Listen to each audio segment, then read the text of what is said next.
Ang titulo ng pelikula ay Ultraman. Simulan na natin. Sa isang lugar sa loob ng isang misteryosong pasilidad, may nagaganap na emergency lockdown habang sinusubukang tumakas ng isang nakakatakot na nilalang mula sa gusali.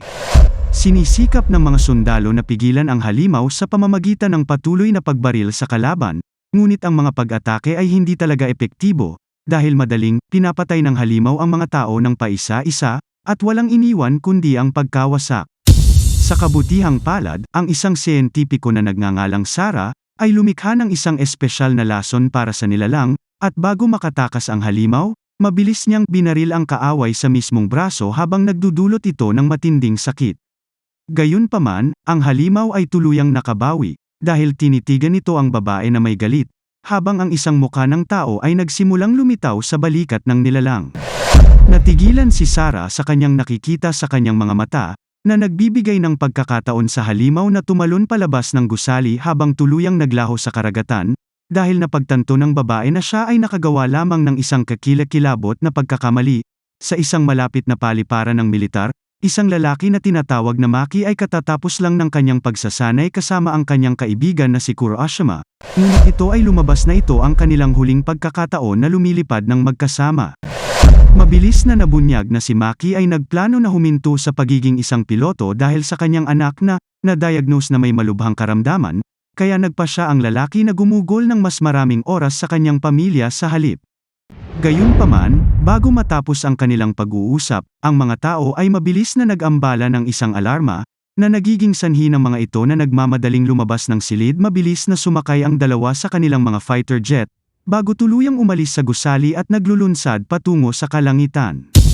Lumalabas na ang radar ng militar ay nakapulot ng kakaibang bagay na papalapit sa kanilang lugar, at ang dalawang piloto ay kailangang mag-imbestiga kaagad, tungkol sa kung ano talaga ang darating sa kanila.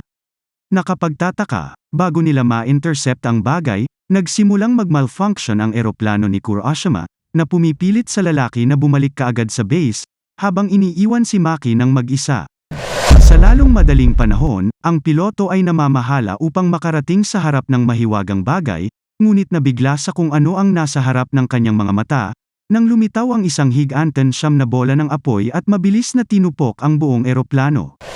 Kapag ang lalaki sa kalaunan ay nagkamalay, napagtanto niya na siya ay inilagay sa ibang dimensyon, na nagiging sanhi ng kanyang paniniwala na siya ay namatay na. Sa kanyang sorpresa, isang higanting pagsabog ang nagsimulang magpakita sa harap ng kanyang mga mata, na kalaunan ay nagiging isang napakalaking humanoid, naganap na nilamon ang tao sa proseso. Minsan mamaya, sinusubukan ng rescue team na hanapin ang nahulog na piloto, ngunit nahanap lang nila ang mga labi ng bumagsak na eroplano. Sa kabutihang palad, si Maki ay nakaligtas sa insidente pagkatapos ng lahat, habang siya ay yumilitaw sa loob ng isang kalapit na restaurant, habang kalaunan ay nawala ng malay patungo sa lupa.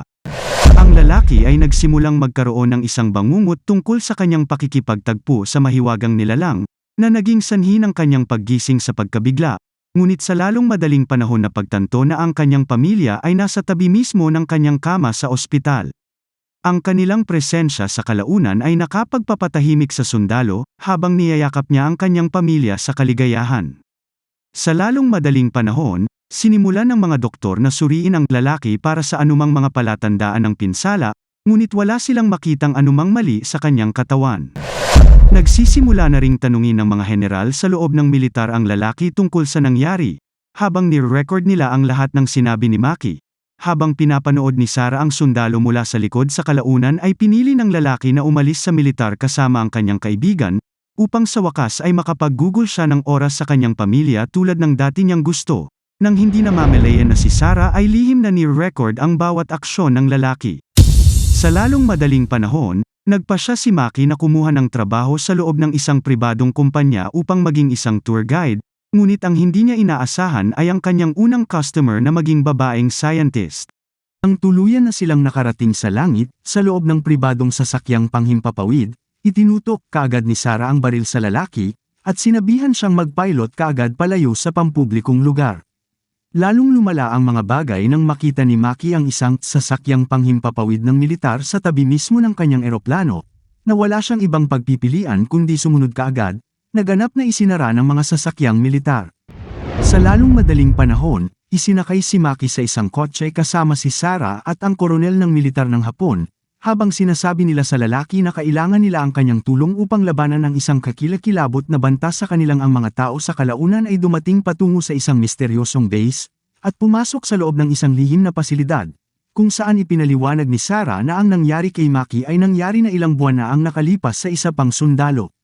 Katulad ni Maki, nahanap nilang buhay ang ibang sundalo pagkatapos ng pag-crash, ngunit kalaunan ay nagsimula siyang mag-mutate, at naging isang kahindik-hindik na nilalang sa loob ng ilang linggo. Mukhang binago din ito ang personalidad ng lalaki, dahil sinalakay niya ang militar sa pamamagitan ng paggamit ng kanyang bagong natagpuang kapangyarihan, at kalaunan ay nakatakas din sa gusali. Narinig ito ng lalaki, at nagsimulang magkaroon ng mga pangitain mula sa pananaw ng nilalang. Gayunpaman, pinaniniwalaan din ito ang mga tao na magiging halimaw din si Maki, kaya naman matagal na nilang pinagmamasdan siya. Sa lalong madaling panahon, sinimulan ng mga sundalo na kunin ang lalaki, dahil hindi nila pinapayagang makatakas si Maki tulad ng naunang halimaw. Sa kalaunan ay dinala ang lalaki sa isang malaking gusali, kung saan binuksan ng mga sundalo ang isang underground na bunker, habang pinipilit si Maki na pumasok kaagad sa loob bago siya ikulong sa loob ng basement.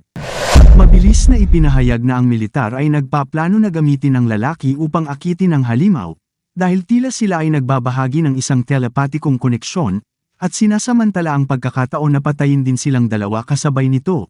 Nagsimulang maramdaman ni Maki na may isang bagay na kakilakilabot na papalapit sa kanya, na naging dahilan upang sumigaw siya para buksan ng mga tao ang pinto, nang magsimulang pumasok ang mabangis na halimaw sa base militar.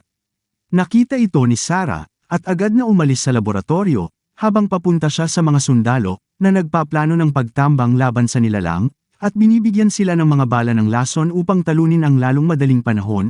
Ang halimaw ay namamahala upang makarating sa loob ng gusali, dahil mukhang interesado lamang itong hanapin si Maki, at hindi napagtanto na ito ay naglalakad mismo sa isang bitag. Ang halimaw ay patuloy na gumagalaw palapit sa gitna, habang sinusubukan itong hanapin ang lalaki sa ilalim ng lupa, ngunit kalaunan ay nakita niya ang babaeng siyentipiko na nagtatago sa ikalawang palapag. Gayunpaman, huli na ang lahat, nang sama-samang nagpaputok ang mga sundalo, at nagpaputok ng daan-daang round sa halimaw, na SSA kalaunan ay naging sanhi ng pagbagsak ng nilalang patungo sa lupa. Nakita ito ng mga tao, at mabilis na binuksan ang lahat ng mga ilaw, habang napansin na ang halimaw ay nakahiga ng hindi gumagalaw. Ngunit sa lalong madaling panahon na pagtanto ni Sarah na may mali, habang ang nilalang ay namamahala upang mabawi ang kamalayan. Ang halimaw sa lalong madaling panahon ay nagsimulang tumayo, habang galit na sumisigaw sa mga tao, at nagiging isang bagay na kakilakilabot na makapangyarihan, habang sinisipsip nito ang lahat ng mga butiki sa loob ng silid. Ang halimaw ay mabilis na nagsimulang mag-mutate ng marahas habang lumalaki ito bilang isang napakalaking kaiju, habang tumatawag sa lahat ng tao ng sabay-sabay. Ang mga sundalo ay nabigla sa kung ano ang nasa harap ng kanilang mga mata, habang ang halimaw ay itinataboy sila palayo na parang mga insekto, at ang mga tao ay napilitang umatras kaagad dahil sila ay malinaw na wala sa cap-arrest. Sinubukan din ni Sarah na tumakbo palayo sa gusali, ngunit mabilis itong napigilan ng napakalaking buntot ng nilalang, dahil tila may espesyal na interes ang halimaw sa siyentipiko. Walang pag-asa na nanonood ang babae habang papalapit sa kanya ang kahindik-hindik na halimaw. Ngunit bago pa man makapatay ang kalaban, bumukas ang pinto ng bunker. Habang dahan-daang lumabas si Maki mula sa basement, agad na tumalikod ang halimaw, habang sumisigaw ang lalaki na tumakbo ang scientist, at mabilis na inaatake ng nilalang ang lalaki gamit ang napakalaking braso nito. Desperado si Maki na tumakas, ngunit kalaunan ay nataman siya ng buntot ng halimaw na nagpatambas sa kanya sa mga dingding na parang lumilipad na ragdoll. Kapagtataka, ang lalaki ay tila walang pinsala, habang dahan-dahan siyang bumangon sa kanyang mga paa at nagsimulang kumikinang sa kapangyarihan. Sa lalong madaling panahon, isang maliwanag na liwanag ang lumitaw mula sa dibdib ng lalaki, na nagiging sanhi ng kanyang paglaki ng husto, at nagiging isang napakalaking titan na kilala bilang Ultraman. Galit na galit ang halimaw na makita ang hitsura ng isang bagong challenger, at sumugod kaagad upang atikihin ang kalaban, habang tinutulak si Ultraman paatras at itinapon siya sa lupa. Sa kabutihang palad, ang higanting humanoid ay nakabangon, at nagsimulang lumaban kaagad, habang sinisipa ang halimaw gamit ang napakalaking puwersa. Gayunpaman, Mabilis na napansin ng kaiju si Sarah sa lupa, habang sinusubukang salakayin ang inosenteng tao, ngunit nagawa ni Ultraman na iligtas ang babae sa tamang oras, habang patuloy na tinatamaan ng kaaway. Ang halimaw sa kalaunan ay namamahala upang mahawakan ang pilak na higanti habang sinusubukang sakalin siya ng napakalaking puwersa, ngunit nagawa ni Ultraman na makalaya sa pamamagitan ng pagputol ng buntot ng nilalang. Napagtatanto na nasaktan ang kalaban, mabilis na sumugod si Ultraman at patuloy na hinahampas ang halimaw, habang inihagis niya ang nilalang sa sahig. Bago ang higanting humanoid ay malapit ng manalo sa labanan, mabilis niyang napansin na nauubusan na siya ng enerhiya, na nagpilit kay Ultraman na lumuhod. Nakita ito ng kaiju at agad na inaatake ang kalaban, habang sinusubukang patayin ang Silver Giant sa proseso. Sa kabutihang palad, ang napakalaking humanoid ay namamahala upang pigilan ang kaaway, habang sinisingil ang lahat ng kanyang enerhiya sa kanyang braso, bago naghagis ng isang malakas na laslas sa katawan ng kaiju. Gayunpaman, ang pag-atake ay naubos din ang kapangyarihan ni Ultraman, habang halos hindi na siya makatayo, ngunit ang kaiju ay nasugatan din ng husto, at piniling tumakas kaagad mula sa mga gusali. Sa lalong madaling panahon, nagsimulang bumagsak si Ultraman sa lupa mula sa mga naunang pinsala, bago bumalik sa kanyang anyo bilang tao, habang si Maki ay nakahiga ng walang malay sa sahig. Ang pangunahing karakter sa kalaunan ay nagsimulang magkaroon ng isa pang pangitain sa loob ng isang lihim na dimensyon, kung saan nakita niya ang higanting pilak sa kanyang harapan, at nagtataka kung bakit napunta sa lupa ang nilalang. Bago makakuha ng anumang sagot ang lalaki, mabilis siyang nagising sa loob ng isang lihim na laboratorio, kung saan naghihintay si Sarah na muling magkamalay. Ipinaliwanag ng babae na nagawa ni Maki na magbago tulad ng ibang host ng tao, ngunit sa halip na maging isang halimaw, ipinagtanggol ng nilalang na ginawa niya ang kanyang mga tao at nakipaglaban sa higanting hayop. Naniniwala si Sarah na si Maki lang ang may kapangyarihang talunin ang napakalaking kaiju, dahil may kakayahan siyang maging Ultraman. Ngunit ang pangunahing karakter ay interesado lamang na bumalik sa kanyang pamilya. Sa kalaunan ay nagpa siya ang militar na dalhin ang lalaki upang hanapin ang higanting kaiju. Ngunit mabilis na naramdaman ni Maki na may mali, dahil ang kanyang anak ay nawala ng malay mula sa kakilakilabot na sakit. Walang pagpipilian ang lalaki kundi magnakaw ng sasakyang pangmilitar, habang dirdiretsong sumugod sa kanyang pamilya, at pinipilit din siyang habulin ng babae sa lalong madaling panahon. Sinimulan ng hukbong Hapones ang pagharang sa buong lungsod, habang sinusubukan nilang ilikas ang pinakamaraming tao hanggat kaya nila, habang si Maki ay nakarating sa harap ng Metropolis.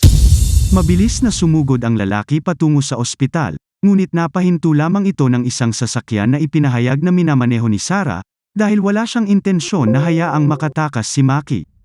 Sa kabutihang palad, bago madala ang lalaki, ang kanyang kaibigang si Kurashima, ay nagawang magpakita sa tamang oras upang iligtas ang pangunahing tauhan, habang pinipilit ang babae na pakawalan si Maki. Nakita ito ng lalaki at mabilis na nagmadaling pumasok sa gusali ng ospital, kung saan mahahanap niya ang kanyang pamilya sa labas ng emergency room. Ang pangunahing tauhan ay humingi kaagad ng tawad sa kanyang asawa na may matinding pagkakasala, ngunit natutuwa lamang ang babae na sa wakas ay bumalik na ang kanyang asawa. Mabilis na nabunyag na ang kondisyong medikal ng kanilang anak ay naging matatag, habang ang ama ay nangangako na hindi na iiwan ang bata, ngunit tiniyak ng bata sa lalaki na wala siyang ginawang mali na kapagtataka. Sinabi ng bata sa lalaki na bumalik sa pagiging piloto muli, dahil napagtanto niya na ang mundong ito ay nangangailangan ng kanyang ama ng higit sa anumang bagay ngayon, sa panghihikayat mula sa kanyang pamilya. Sa kalaunan ay nagpa siya si Maki na gawin ang tama, habang siya ay bumalik kay Sarah, at nagpaplanong talunin din ang kaiju. Habang ang dalawa ay nagmamadaling palapit sa kanilang kalaban, ang babae ay nagpahayag na ang taong host ng kaiju ay talagang dati niyang kasintahan, na nagpapaliwanag kung bakit hindi niya ito nagawang patayin sa unang pagkakataon. Si Sarah ay nakaramdam ng labis na pagkakasala sa pagpapalim sa halimaw na makatakas, at nanumpa na pigilan ang higanting hayop, kahit na nangangahulugan ito na isakripisyo ang kanyang sariling buhay. Sa lalong madaling panahon, ang dalawa ay pumasok sa isang underground tunnel, kung saan sa kalaunan ay nakarating sila sa ilalim ng mga infrastruktura ng lungsod, at kung saan din huling naiulat na nakita ang kaiju. Ang dalawa ay patuloy na nakikipagsapalaran sa mas malalim na hindi alam, habang sinusubukan nilang hanapin ang kanilang kaaway, Ngunit bigla nilang napansin ang isang bagay na lumilitaw mula sa likod ng haligi, na lumabas na ang host ng tao ng kaiju. Nakapagtataka, tila nawala ang lahat ng alaala ng lalaki, at nagsimulang humingi ng tulong sa mga tao ngunit tumanggi si Sarah na gawin ang parehong pagkakamali ng 2 beses, habang patuloy niyang binabaril ang kaaway ng walang pag-aalinlangan. Gayunpaman, ang babae ay mabilis na nakuha ng isang napakalaking galame, dahil ang kaaway ay naging kanyang kahindik-hindik na anyo, habang sinusubukang pisilin ang batang babae sa kanyang kamatayan. Sa kalaunan ay inilapit ng mutated na lalaki ang biktima upang tapusin ang pagpatay, ngunit binaril lamang ni Sarah sa huling sandali, na nagdulot sa kanya ng matinding sakit sa proseso, at pinipilit siyang magbago pa. Ang mutant ay natupok ng galit at lumukso ng galit na galit upang umatake, ngunit mabilis na pinigilan ni Maki, na tumanggi na hayaan siyang pumatay ng higit pang mga tao. Ang dalawa sa kalaunan ay nagsimulang mag-transform, habang naglalabas sila ng napakalaking dami ng liwanag, habang nagiging sanhi silang pareho na lumaki ng mabilis sa laki at nagiging kanilang tunay na anyo. Mabilis na nakuha ng Ultraman ang kalamangan habang patuloy na hinahampas ang kalaban, bago sinipa ang higanteng kaiju sa mga dingding. Gayunpaman, agad na gumanti ang halimaw sa pamamagitan ng pagkabigla sa higanteng pilak na may nakakabinging dagandong, at naging sanhi ng pagbagsak ng buong lugar sa lalong madaling panahon. Ang nilalang ay nagsimulang magbago muli, dahil hinihikayat nito ang lahat ng mga daga sa ugar papunta sa katawan nito, at hinihigop ang kanilang mga genetic na materyales sa parehong oras. Ang maraming vermin sa kalaunan ay nagiging sanhi ng mabilis na pag-mutate ng halimaw, dahil mas lumaki pa ito sa laki, at nagdudulot ng malaking pagsabog, habang nagbabago ito sa kasuklam-suklam na bagong anyo nito. Ang napakalaking kaiju ay mabilis na namamahala sa paglabas mula sa ilalim ng lupa, habang ito ay tumataas sa mga kalye ng lungsod, at ganap na tumatawag sa lahat ng nasa malapit. Nakikita ito ng mga tao at nagsimulang tumakbo ng desperadong para sa kanilang buhay, habang ang halimaw ay nagsimulang lumipat patungo sa mga tao at dinudurog ang lahat sa kanyang paraan. Sa lalong madaling panahon, ang kaiju ay nagsimulang mag-charge ng enerhiya nito, at bumaril ng mga laser beam patungo sa mga gusali, habang nagdudulot ng malalaking pagsabog bilang resulta, at tinatakpan ang lungsod ng walang anuman kundi apoy. Habang patuloy na tinatakot ng nilalang ang mga tao, nagawa ni Ultraman na makatakas mula sa loob ng lupa, habang dahan-dahan niyang ibinaba ang kanyang kaibigan sa mga lansangan at muling iniligtas ang buhay nito. Gayunpaman, napagtanto ni Ultraman na ang labanan ay hindi pa tapos, habang ang isang ina ay nagmamadaling lumapit sa kanyang anak na babae upang subukang iligtas ang buhay ng batang babae, habang ang gusali sa itaas ng mga ito ay bumagsak mula sa mga pagsabog. Nakikita ito ng higanteng pilak, at nagmamadaling tumakbo patungo sa mga tao sa napakabilis na paglaki habang lumalaki pa ang laki, habang nagawa niyang pigilan ang mga bumabagsak na istruktura sa pamamagitan ng paghawak sa gusali gamit ang kanyang napakalaking katawan. Nakita ito ng mga tao at nagsimulang tumakas kaagad. Ngunit biglang, isang malaking pagsabog ang sumabog sa likod ng napakalaking humanoid, habang tinambangan ng kaiju si Ultraman mula sa likuran. Sa kabutihang palad, ang higanteng pilak ay ganap na hindi nabigla sa sinag ng enerhiya, habang galit siyang sumisingil patungo sa halimaw, upang labanan ang nilalang hanggang sa kamatayan. Ang napakalaking humanoid sa kalaunan ay nakakuha ng kalamangan, habang itinutulak ang higanteng kaiju pabalik. Ngunit ang kaaway ay mabilis ding gumanti, sa pamamagitan ng patuloy na paghampas sa Ultraman sa ulo at pagpapaputok ng isang malakas na putok na nagpatambas sa Silver Giant na lumilipad sa field. Nakapagtataka, ang pangunahing karakter ay namamahala upang makabangon mula sa lupa upang lumaban muli, ngunit ang halimaw ay nagpatuloy sa pagbaril nito, na pinipilit ang pilak na higanti na umiwas sa mga pag-atake sa pamamagitan ng pagtakas sa hangin. Nakita ng halimaw na lumilipad na ang kalaban, at mabilis na nagsimulang gamitin ang mga kapangyarihan nito para utusan ang lahat ng uwak sa lungsod, habang pinipilit ang mga nilalang na lumipad patungo sa napakalaking katawan nito. Sa lalong madaling panahon, ang mga ibon ay nagsimulang mahihigop ng higanteng kaiju, na nagpapahintulot sa halimaw na magpalaki ng napakalaking pakpak mula sa likod nito, at sabay-sabay na paglulunsad patungo sa kalangitan. Nakita ito ni Ultraman at mabilis na nagsimulang lumaban, habang galit na galit siyang nakikipagsagupaan sa kaaway sa kalangitan, habang pareho silang nagsimulang magpaputok ng mga laser beam patungo sa isa't isa. Gayunpaman, ang dalawa ay tila pantay na tugma dahil hindi sila makakarating ng direktang hit sa isa't isa. Habang nagmamadali sa kalangitan sa napakabilis na bilis. Nakapagtataka, sa kalaunan ay nagawa ni Ultraman na paikutin ang tubig, habang sinisimula niyang habulin ang higanteng nilalang mula sa likuran, at pilitin ang halimaw na umatras sa mga ulap. Mabilis na bumalik ang kaiju patungo sa lungsod at nagsimulang mag-shoot ng maraming beam patungo sa mga gusali at nagdulot ng matinding pinsala bilang resulta. Bago pa mapatay ng halimaw ang higit pang mga tao, mabilis na sumisingil si Ultraman ng pasulong at agad na hinaranggan ang mga pag-atake, ngunit sinasaktan din ang sarili sa parehong oras. Sa lalong madaling panahon, lumipad ang kaiju patungo sa higanteng pilak upang ipagpatuloy ang laban, ngunit mabilis na nawawalan ng kapangyarihan si Ultraman, habang patuloy na tinatamaan ng kaaway, na nagpapalipad sa kanya pabalik sa sakit. Napagtatanto na natatalo siya sa laban, humingi ng tawad si Ultraman kay Maki sa paghiram ng kanyang katawan, at naging sanhi din ng pagkamatay ng tao. Ngunit ang lalaki ay tumangging mapahamak ng napakabilis, dahil kailangan pa rin niyang protektahan ang kanyang pamilya, sa kabila ng napakaraming pagsubok laban sa kanya. Ang pangunahing karakter sa kalaunan ay namamahala upang tipunin ang lahat ng kanyang lakas at lumabas mula sa mga pagsabog, habang direktang sumisingil patungo sa kaaway, at patuloy na hinahampas ang kaiju. Gayunpaman, mabilis na gumanti ang halimaw sa pamamagitan ng paghawak sa Ultraman habang sinusubukang i-absorb ang lahat ng kanyang kapangyarihan sa proseso.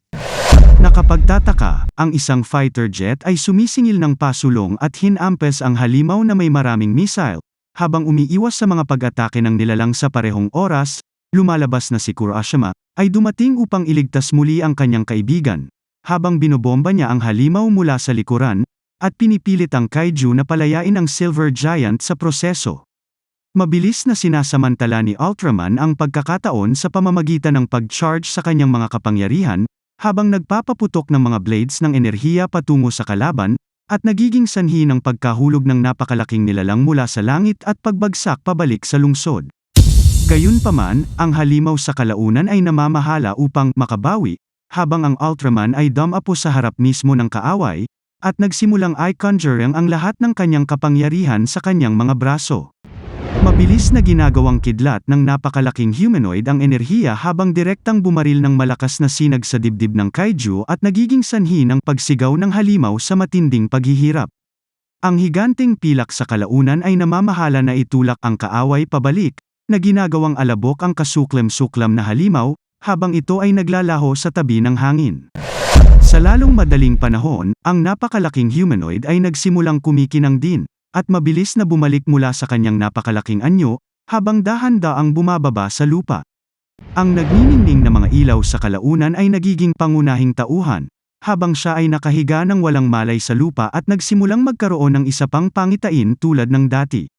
Mabilis na nagsimulang makitang muli ng lalaki ang Silver Giant, habang si Ultraman ay nagpapasalamat kay Maki sa pagtulong sa kanya na sirain ang masamang halimaw. Bag Zero ihiwalay ang kanyang sarili sa pangunahing karakter din. Wakas, maraming salamat kaibigan sa patuloy na pagtangkilik at pagsuporta sa ating channel na Tagalog Pinoy Movie Recap. At kung sakaling ngayon lang tayo nagkatagpo sa pamamagitan ng video na ito ay please lang huwag kalimutang mag-like, mag-subscribe at pakipindot na rin ang bell. Hanggang sa muli, ako si Richard Belen, goodbye.